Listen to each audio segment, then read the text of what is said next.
10-ാം ശ്ലോകത്തിൽ നാം വിരാട പുരുഷൻ്റെ ആവിർഭാവത്തെക്കുറിച്ച് പഠിച്ചു. ആ വിരാട രൂപത്തിൽ നിന്ന് എങ്ങനെയാണ് ഈ പ്രപഞ്ചത്തിൻ്റെ വിസ്തൃതിയുണ്ടായതെന്നും ആ രൂപത്തിൻ്റെ മഹിമ എന്താണെന്നും 11-ാം ശ്ലോകത്തിലൂടെ സൂത പൗരാണികൻ വിവരിക്കുന്നു. 11-ാം ശ്ലോകം വിരാട രൂപത്തിൻ്റെ മഹിമ.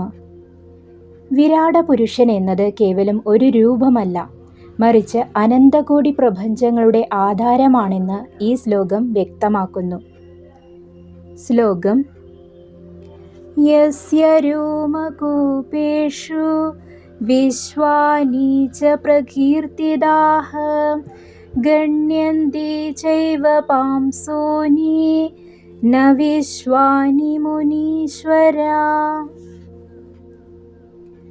പദാനുപദ അർത്ഥം: യസ്യ ആരുടെയാണോ, അതായത് ആ വിരാട പുരുഷൻ്റെ, രോമകൂപേഷു രോമദ്വാരങ്ങളിൽ, പോൾസ് ഓഫ് ദ സ്കിൻ, വിശ്വാനി പ്രപഞ്ചങ്ങൾ, യൂണിവേഴ്സസ്, പ്രകീർത്തിത പ്രകീർത്തിതാഹ പറയപ്പെട്ടിരിക്കുന്നു, സ്ഥിതി ചെയ്യുന്നു, ഗണ്യന്തേ എണ്ണപ്പെടുവാൻ സാധിക്കും, കൗണ്ടബിൾ, ചൈവ ച പ്ലസ് ഏവ പിന്നെയും, പാംസുനി മണൽത്തരികൾ, ഡസ്റ്റ് പാർട്ടിക്കിൾസ്, ന ഇല്ല സാധ്യമല്ല, വിശ്വാനി പ്രപഞ്ചങ്ങളെ എണ്ണുവാൻ, മുനീശ്വര ഹേ മുനീശ്വര ശൗനകനെ അഭിസംബോധന ചെയ്യുന്നു.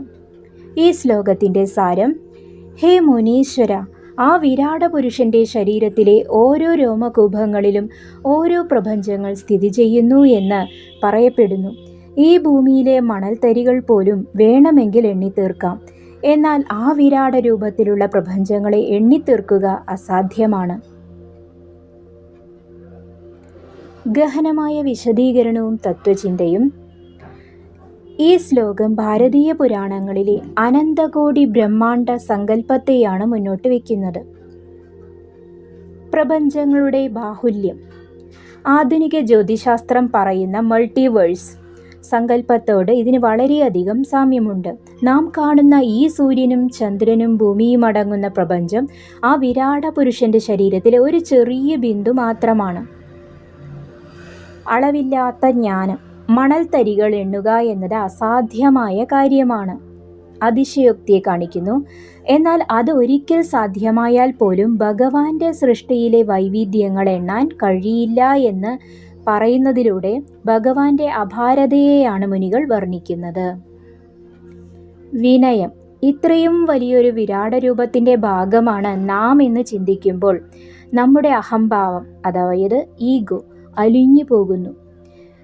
ഈ പ്രപഞ്ച സമുദ്രത്തിലെ ഒരു ചെറിയ തുള്ളി മാത്രമാണ് മനുഷ്യൻ എന്ന തിരിച്ചറിവാണ് ആത്മീയതയുടെ കാതൽ.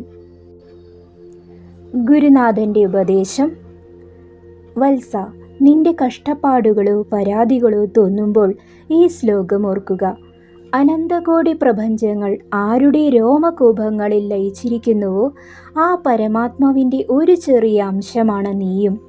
നിന്റെ പ്രശ്നങ്ങൾ ഈ വിരാട രൂപത്തിനു മുന്നിൽ എത്ര ചെറുതാണെന്ന് ചിന്തിക്കുക. ഈ വിസ്തൃതിയെക്കുറിച്ച് ബോധമുണ്ടാകുമ്പോൾ മനസ്സ് ശാന്തമാകും. 11-ാം ശ്ലോകത്തിലൂടെ പ്രപഞ്ചത്തിൻ്റെ അനന്തത നാം കണ്ടു. ഇനി 12-ാം ശ്ലോകത്തിൽ ഈ വിരാട പുരുഷൻ എവിടെയാണ് ശയിക്കുന്നത്, അതായത് കിടക്കുന്നത് എന്നും അവിടുത്തെ തേജസ് എങ്ങനെയാണെന്നും നമുക്ക് നോക്കാം. പരമാത്മാവായ കൃഷ്ണൻ്റെ ലീലകളും പ്രപഞ്ച സൃഷ്ടിയുടെ രഹസ്യങ്ങളും ഈ പുരാണത്തിലൂടെ നമുക്ക് വരും ദിവസങ്ങളിൽ കൂടുതൽ അറിയാം. ഇന്നത്തെ ഈ ഭാഗം നിങ്ങൾക്ക് ഇഷ്ടമായെങ്കിൽ ഇത് മറ്റുള്ളവരിലേക്കും പങ്കുവയ്ക്കുക. അടുത്ത ശ്ലോകങ്ങളുമായി നമുക്ക് വീണ്ടും കാണാം. നന്ദി, നമസ്കാരം.